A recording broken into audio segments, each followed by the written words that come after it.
15 दिनों तक साथ ही मिलेगा। प्रधानमंत्री नरेंद्र मोदी ने वेस्टर्न डेडिकेटेड फ्रंट कॉरिडोर यानी WDFC के रेवाड़ी मदार खंड को देश को समर्पित किया। इस दौरान पीएम मोदी ने ऐसी मालगाड़ी को हरी झंडी दिखाई जिसकी लंबाई 1.5 किलोमीटर है और डबल कंटेनर ले जाने की व्यवस्था है। इस दौरान पीएम मोदी ने कहा कि पिछले कुछ दिनों में ही ऐसे कई काम हुए हैं जो आधुनिक भारत में विकास को रफ्तार दे रहे हैं। वेस्टर्न डेडिकेटेड फ्रेट कॉरिडोर का 306 किलोमीटर लंबा ये कॉरिडोर देश को समर्पित हुआ है। हरियाणा के न्यू अटेली से राजस्थान के न्यू किशनगढ़ के लिए पहली डबल स्टेक कंटेनर मालगाड़ी रवाना की गई है, यानी डिब्बे के ऊपर डिब्बे, वो भी 1.5 किलोमीटर लंबी मालगाड़ी में। ये अपने आप में बहुत बड़ी उपलब्धि है। इस कार्यक्रम में पीएम मोदी के अलावा सीएम अशोक गहलोत भी मौजूद रहे। उन्होंने कहा कि रेलवे का विकास ही देश का विकास है। रेवाड़ी से मदार खंड का आज राष्ट्र को समर्पण, तब अटेली व किशनगढ़ स्टेशनों से मालगाड़ियों का फ्लैग ऑफ, वो भी 1.5 किलोमीटर लंबी रेलगाड़ी डबल डेकर के रूप में कहना, मैं समझता हूँ कि सभी के लिए आज बधाई का समय है। Western dedicated freight corridor new Rewari Madar खंड हरियाणा और राजस्थान में आता है। इस पूरे कॉरिडोर में 9 नए मालवाहक गलियारा स्टेशन हैं। इनमें 3 junction station new Rewari, new Ateli और न्यू फुलेरा हैं। रेलगाड़ियों की आवाजाही शुरू हो जाने से हरियाणा के रेवाड़ी, मानेसर, नारनौल, फुलेरा और राजस्थान के किशनगढ़ की औद्योगिक इकाइयों को काफी फायदा होगा। नए साल में राजस्थान कांग्रेस को नई टीम मिल गई है। करीब 5.5 महीने के बाद आखिरकार प्रदेश कांग्रेस की नई टीम का ऐलान हो गया और लंबे वक्त से प्रदेश कांग्रेस कमेटी की कार्यकारिणी के गठन को लेकर चल रहा इंतजार खत्म हो गया और AICC ने PCC अध्यक्ष गोविंद सिंह डोटासरा की टीम के 39 नामों की पहली सूची का ऐलान कर दिया। इनमें 7 उपाध्यक्ष, 8 महासचिव और 24 सचिवों की घोषणा की गई है। राजस्थान कांग्रेस की नई टीम की खास बात ये रही कि प्रदेश प्रभारी अजय माकन और प्रदेश अध्यक्ष डोटासरा ने इस टीम में जातीय संतुलन और पॉलिटिकल पावर पर भी फोकस रखा, तो वहीं कार्यकारिणी में 5 महिलाओं को भी तरजीह दी गई। इतना ही नहीं, टीम में अनुभवी और वरिष्ठ नेताओं के साथ साथ युवाओं को भी बराबर जगह दी गई है। 5 महीने बाद ही सही कार्यकारिणी की घोषणा तो हुई, लेकिन राजस्थान कांग्रेस की नई टीम में सीएम अशोक गहलोत समर्थकों का दबदबा दिखा, तो 25% सचिन पायलट समर्थक नेताओं को भी तरजीह दी गई। प्रदेश में शिक्षा महकमों में तबादलों का इंतजार खत्म हो गया। कोई तबादले से संतुष्ट हो गया तो कई विधायक मंत्री जी के पास शिकायत लेकर पहुंच गए। 5000 से ज्यादा शिक्षकों को इधर से उधर कर दिया गया है। लंबी एक्सरसाइज के बाद ट्रांसफर हुए तो शिक्षा राज्य मंत्री गोविंद सिंह डोटासरा ने भी राहत की सांस ली। कि तबादला सूची माननीय मुख्यमंत्री जी को भेजी गई थी, क्योंकि बैन नहीं खुले हैं तो प्रशासनिक सुधार विभाग के माध्यम से जो अनुमति मिली है वो हमने किए हैं। फिर भी तबादलों से हर कोई संतुष्ट नहीं हो पाता है। प्रयास किया गया है कि जिन लोगों को भारतीय जनता पार्टी के समय में दूर स्थान पर भेजा गया था, जो विकलांग थे, कैंसर से पीड़ित थे, जो महिलाएं थी, परित्यक्ताएं थी, उन लोगों को प्राथमिकता दी गई है। फिर भी कहीं न कहीं रहता है, रंज रहता है, तो हम लोग और ठीक करने का काम करेंगे। और अगर कहीं कोई किसी अध्यापक के साथ में कोई इनजस्टिस हुआ है तो उसको ठीक करने का काम भी करेंगे। अब तबादलों का पूरा गणित भी समझ लीजिए। विकलांग, विधवा, परित्यक्ता, एकल महिला को तरजीह दी गई है। गंभीर बीमार शिक्षकों को मिली घर के नजदीक पोस्टिंग। अधिकांश तबादले विधायकों की सिफारिश पर किए गए हैं। इसमें मानवीय पहलू का भी शिक्षा मंत्री ने ख्याल रखा है। हमने ज्यादा नहीं दिए, हमने सिर्फ खाली जगह पे दी थी और वो सारे अधिकतर हो गए हैं।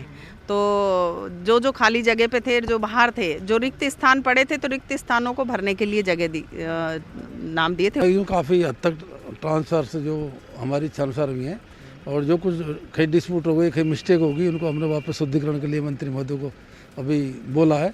तो उन्होंने बोला है कि उस जो चेंज करवाने ऑफिसर उनकी लिस्टों को भिजवा दी जाए। राजस्थान यूनिवर्सिटी में ABVP और NSUI आमने सामने आ गए। NSUI से ABVP ने सीधा सवाल पूछा कि कोविड की वजह से कैंपस बंद है, फिर छात्र संघ कार्यालय खुले रखने का क्या तुक है। बात सिर्फ कार्यालय खुले रखने तक ही सीमित नहीं, ABVP ने NSUI पर इससे भी गंभीर आरोप जड़ा है। नियमों की अनदेखी कर 11,67,327 के बिल भेजे, जिसे पहले 2 बार कमेटियों ने नकार दिया था। NSUI के पद अधिकारी दबाव डालकर बिल पास कराने में जुटे। कार्यक्रमों के नाम पर जो इनके पास फंड होता है उस फंड को तो उठाया ही है, लेकिन उसके अलावा एक्स्ट्रा बिल लगाकर उन बिलों को कुलपति द्वारा प्रस्ताव पास कराने की मांग इनसे की गई। ABVP के आरोप पर NSUI का कहना है कि कैंपस में छात्र संघ कार्यालय के उद्घाटन के दौरान CM की विजिट के कार्यक्रम थे, जिनमें विश्वविद्यालय के खर्चे के अतिरिक्त भी खर्चा किया गया था। उसी के भुगतान के बिलों के लिए उन्होंने प्रस्ताव भेजे हैं, जिस पर सवाल उठाने का कोई मतलब नहीं है। AB जो हम लोगों के ऊपर आरोप लगा रही है, गलत लगा रही है, उनको इस बारे में जानकारी नहीं है। ये जो छात्र संघ उद्घाटन हुआ था, CM साहब आए थे, उस समय यूनिवर्सिटी ने हम लोगों को आदेश दिया था कि बैनर पोस्टर जो भी आपके छोटे मोटे हैं, जैसे बुके लाना, बैनर पोस्टर लगवाना, ये काम आप करवा सकते हो, यूनिवर्सिटी उसका भुगतान कर देगी। कि जो छात्र संघ कार्यालय के अंदर जो सांस्कृतिक प्रोग्राम होते हैं, उनके बिल हमेशा से शुरू से DSW के तरफ से जारी होते हुए आए हैं। तो हमारे कोविड की वजह से जो बिल थे, जनवरी फरवरी में हमने प्रोग्राम करवाए थे, लेकिन RU में इस मामले पर ABVP और NSUI में रार साफ देखी जा सकती है। भरतपुर में मांगों को लेकर CM अशोक गहलोत को पोस्ट कार्ड भेजे गए। यहां पर भरतपुर कच्चा परकोटा नियमन संघर्ष समिति की ओर से एक बैठक का आयोजन किया गया। इस दौरान पोस्ट कार्ड अभियान के तहत परकोटे पर रहने वाले करीब 2000 परिवारों की ओर से पट्टे देने की मांग को लेकर मुख्यमंत्री अशोक गहलोत को पोस्ट कार्ड भेजे गए। कई सालों से आंदोलन कर रहे संघर्ष समिति के पदाधिकारियों ने कहा कि शहर के चारों तरफ मिट्टी के परकोटे पर रह रहे लोगों से नगर निगम ने नियमन कराने के नाम पर आवेदन ले लिए, इलाके का सर्वे भी करा लिया, लेकिन सरकार के आदेशों के बावजूद भी अभी तक पट्टे जारी नहीं किए जा रहे। उन्होंने पोस्ट कार्ड पर अपना दर्द बयां करते हुए कहा कि नियमन के अभाव में उनके क्षेत्र का भी विकास नहीं हो पा रहा है। इस मंच के माध्यम से माननीय मुख्यमंत्री महोदय से ये अपील करते हैं कि जो 40 साल से लोग मिट्टी के परकोटे में कब्जा करके बैठे हुए हैं, मकान छोटे मोटे मकान बना के बैठे हुए हैं, उन लोगों की जो लंबे समय से मांग चली आ रही है, उनको पट्टे देने की कार्रवाई शीघ्र कराई जाए। इस मौके पर पार्षद चंदा पांडा, शैलेश पार्षद, किशोर सैनी के अलावा अन्य लोग भी मौजूद रहे। कोटा में कोरोना वैक्सीनेशन को लेकर ट्रेनिंग सेशन का आयोजन किया गया। इस मौके पर कोटा मेडिकल कॉलेज से संबद्ध अस्पतालों में कोरोना वैक्सीनेशन को लेकर बनाई गई वैक्सीनेटर टीमों को मेडिकल कॉलेज के कॉन्फ्रेंस हॉल में ट्रेनिंग दी गई। मेडिकल कॉलेज में मेडिकल विभाग में 6500 कार्मिक हैं। इन्हें पहले चरण में वैक्सीन लगेगी। इसके लिए JK लोन अस्पताल में 6, नए अस्पताल और MBS अस्पताल में 10 वैक्सीनेटर की टीमें बनाई गई हैं। इन टीमों को WHO और नोडल ऑफिसर ने ट्रेनिंग दी है। इस दौरान टीमों के सदस्यों को बताया गया कि किस तरह वैक्सीनेशन का काम किया जाना है। पावर प्रेजेंटेशन के जरिए चिकित्सा कर्मियों को ट्रेनिंग दी गई है। इस मौके पर डॉक्टर हेमेंद्र झालानी ने बताया कि हर जिले में 8 तारीख को ड्राई रन होगा और इसके लिए जरूरी ट्रेनिंग देना आवश्यक है।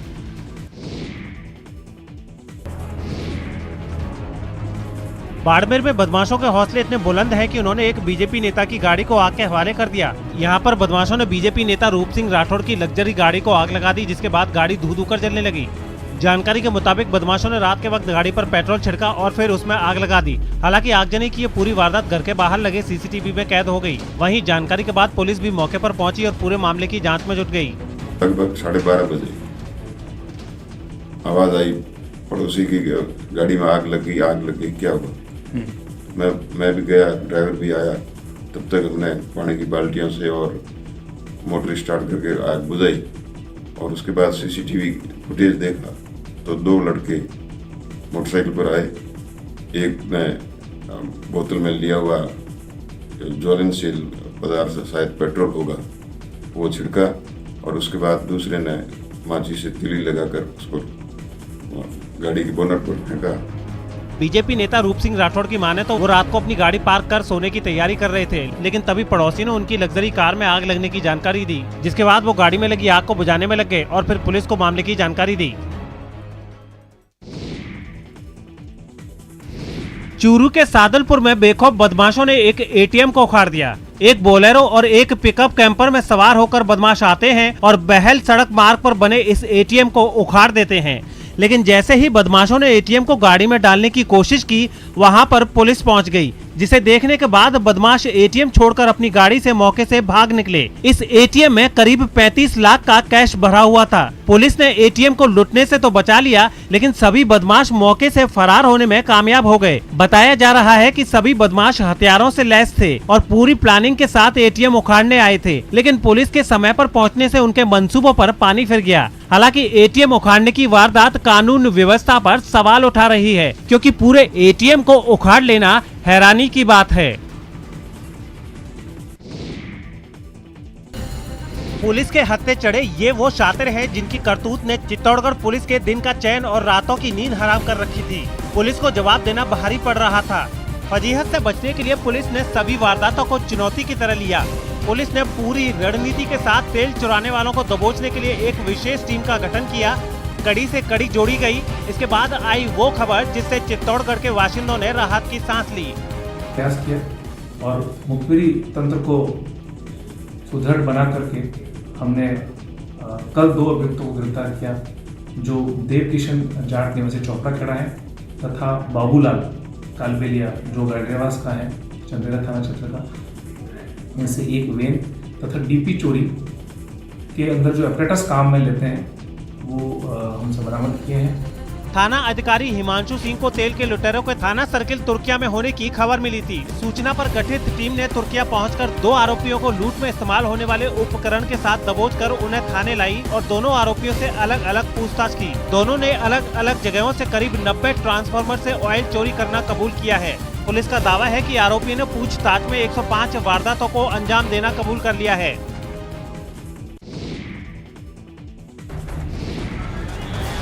पहले लीकेज हुई और फिर जबरदस्त धमाका हुआ।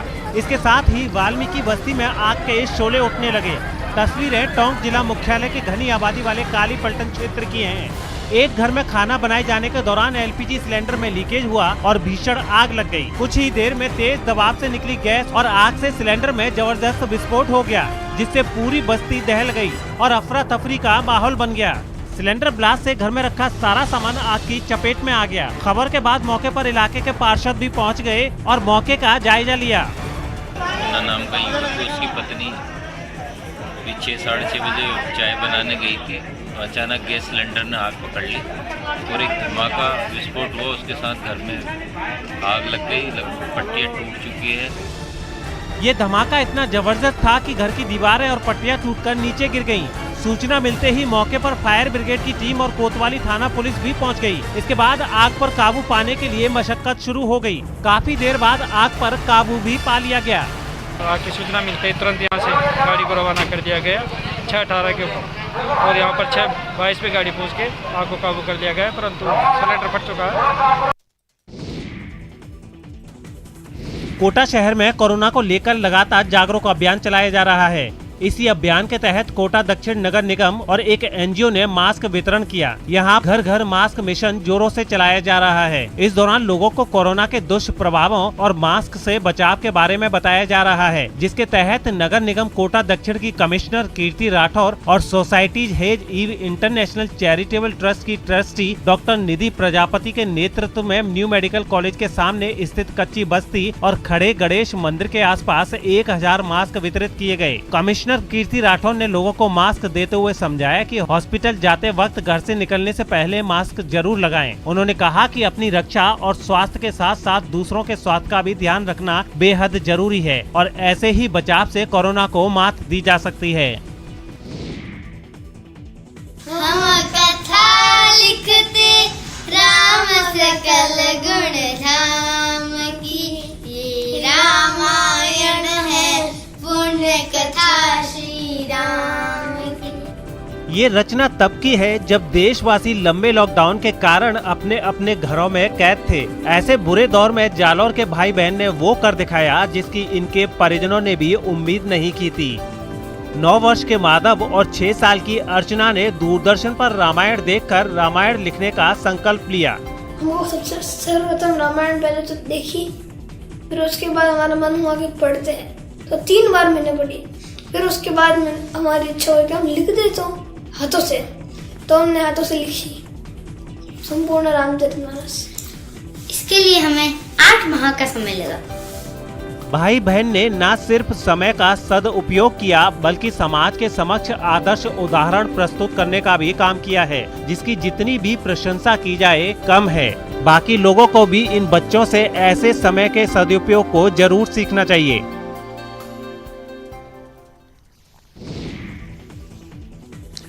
20 मिनट 20 खबरों में अब देख लेते हैं कुछ अन्य राज्यों की खबरें।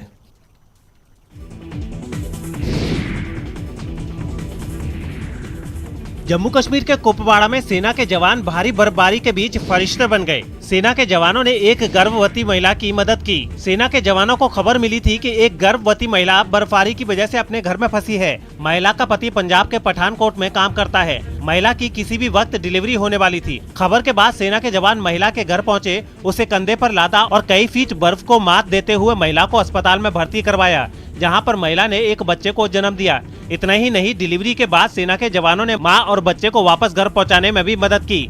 ऐसी मुसीबत में मदद के लिए महिला के परिवार वालों और आसपास के लोगों ने सेना के जवानों को शुक्रिया भी कहा। मैंने बहुत कदर की, वहाँ से पार्टी भेजी और हमारा मदद किया। नीचे वार्डर से बना वार्डर से बराबर पूरा बैठा वार्डर तक बाला तक हमारी ये डिलीवरी पेशेंट की पहुंचाया वहां तक। तो हम बहुत शुक्रगुजार हैं आपके। हिमाचल में मौसम का मिजाज लोगों की मुसीबतें बढ़ा रहा है। यहाँ हिमाचल प्रदेश के कई जिलों में भारी बर्फबारी का दौर थमने का नाम नहीं ले रहा है। भारी बर्फबारी और बारिश की चेतावनी भी जारी की गई है। आसमान से गिर रही सफेद आफत की वजह से तमाम रास्ते ठप पड़ गए और हजारों लोग घंटों तक रास्तों पर ही फंसे रहे, क्योंकि सड़कों पर इतनी बर्फ जमा हो गई है कि गाड़ियों के चक्के फिसलने लगे। रास्ते बंद हुए और एक के पीछे एक गाड़ियां थमती चली गईं। आसमान से बर्फ रुई की तरह गिरती रही और चंद घंटों में दिन रात में बदल गया। जाम में फंसी गाड़ियों के ऊपर भी इतनी बर्फ जमा हो गई कि हर गाड़ी सफेद दिखने लगी। कुदरत का ये नजारा जितना खूबसूरत है उतनी ही मुसीबतें बढ़ाने वाला भी साबित हुआ। लेकिन जब हालात नहीं बदले तो लोग गाड़ियां छोड़कर ही जाने लगे। 250 से 300 के करीब गाड़ी है। कुछ लोग तो चले गए छोड़ के, लेकिन कुछ बेचारे गाड़ी में ही बैठे हुए हैं। महिलाओं और बच्चों के साथ बर्फबारी में मस्ती करने वाले मनाली पहुँचे सैलानी भी मदद ढूंढने लगे। ये मेरा छोटा बेटा है, ये मेरा छोटा बच्चा है, ये मेरी बाइक है पीछे। प्लीज आप जल्दी से जल्दी हेल्प भेजिए। लेकिन ऐसी मुसीबत में सैलानियों की मदद करने वाले भी लोग आगे आए। कई लोगों को मुसीबत से निकालकर होटलों तक पहुंचाया गया। हमारी हेल्प की है, हमको गाड़ी से यहाँ छोड़ा है और बहुत ज्यादा ऊपर परेशानी। वहीं हिमाचल प्रदेश सरकार ने कई एजेंसियों को केवल फंसे हुए लोगों की मदद करने के लिए तैनात कर दिया है। जम्मू के ऊधमपुर से रोंगटे खड़े कर देने वाली कुछ तस्वीरें सामने आई हैं। यहाँ पहाड़ का एक हिस्सा गिरकर हाईवे पर आ गिरा। यह हादसा जिस वक्त हुआ वहाँ कई लोग मौजूद थे, हालांकि किसी को भी चोट नहीं आई। लेकिन इस खौफनाक मंजर की जो तस्वीरें सामने आई, उनमें एक तस्वीर को देखकर तो ऐसा लगा मानो पूरा पहाड़ ही झरने की शक्ल में नीचे बह रहा हो। उसके साथ उस पर लगे पौधे और मिट्टी भी पानी की तरह नीचे गिरते दिखाई दिए। देखते ही देखते पहाड़ के दूसरे हिस्से भी ढहकर नीचे आने लगे और उनके साथ एक के बाद एक कई बड़े बड़े पत्थर भी धड़ाम से नीचे गिरे, जिसके बाद वो पूरी सड़क बंद हो गई। हालांकि बाद में मलबा हटाकर उसे खुलवा दिया गया। झारखंड के जमशेदपुर से हैरान कर देने वाली कुछ तस्वीरें सामने आई हैं। यहाँ ग्राहक बुलाने की आपाधापी में दो दुकानों के कर्मचारी आपस में भिड़ गए। बताया गया है कि इस मारपीट के दौरान कुछ लोगों को हल्की चोटें भी आईं, क्योंकि दोनों दुकानों के कुछ कर्मचारी इस कदर मारपीट पर उतारू हो गए मानो उन ग्राहकों के बाद उनकी दुकान पर कोई चढ़ेगा ही नहीं। हंगामा खड़ा हुआ तो पुलिस भी वहां पहुंच गई। पुलिस वालों ने वहां शांति बनाने की कोशिश की। इसके लिए वो उन लोगों को एक दूसरे से दूर करने में जुट गए।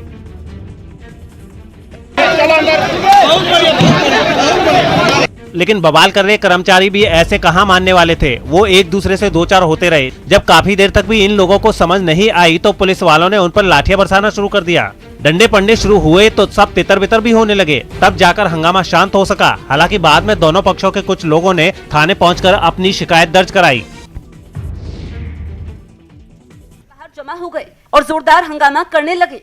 उन्होंने चुनाव के नतीजों में धांधली का राग अलापते हुए उसे रद्द करने की अपनी मांग फिर दोहराई। हाथों में ट्रम्प के समर्थन वाले बैनर और तख्तियां लेकर बड़ी तादाद में प्रदर्शनकारी संसद के कैंपस में घुस गए और वहां बने कई स्मारकों पर चढ़कर डोनाल्ड ट्रम्प के समर्थन में झंडे लहराने लगे। हंगामा बढ़ता देख ट्रम्प को खुद अपने समर्थकों से शांति की अपील करने के लिए सामने आना पड़ा। We have to have peace. So go home. We love you. You're very special. लोगों की भीड़ और गुस्से को देखते हुए पुलिस ने भी मोर्चा संभालने में देर नहीं लगाई। विवाद बढ़ने की आशंका को देखते हुए संसद और उसके आसपास भारी मात्रा में पुलिस बल को तैनात किया गया। इस पूरी घटना को जो बाइडेन ने विद्रोह करार दिया और इसे जल्द रोकने की अपील की। जब आएगा ऑटो में रिपोर्टर, रोज रात 8:26 पर सिर्फ न्यूज़ 18 राजस्थान पर। जरूरी है कोरोना की हर एक खबर, जरूरी सरकार के फैसलों का असर, सियासत की चाल और इकोनॉमी का हाल जानना जरूरी, बाजार से एग्रीकल्चर और रोजगार की खबर भी जरूरी। इसलिए देखिए जरूरी खबरों का प्राइम टाइम न्यूज़ 18 प्राइम, सिर्फ न्यूज़ 18 राजस्थान पर। मोदी ने आज वेस्टर्न डेडिकेटेड फ्रेट कॉरिडोर के 306 किलोमीटर लंबे न्यू रेवाड़ी न्यू मदार खंड को राष्ट्र को समर्पित किया। वेसी के जरिए पीएम ने न्यू अटेली से न्यू किशनगढ़ के लिए 1.5 किलोमीटर लंबी कंटेनर ट्रेन को हरी झंडी दिखाकर रवाना किया।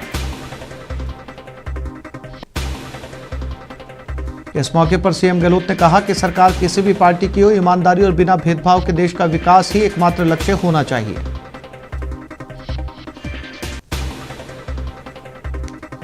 लोकसभा स्पीकर ओम बिरला ने एमएसएमई कॉन्क्लेव को संबोधित किया। उन्होंने कहा कि देश के विकास में छोटे उद्योगों की भूमिका को नजरअंदाज नहीं किया जा सकता।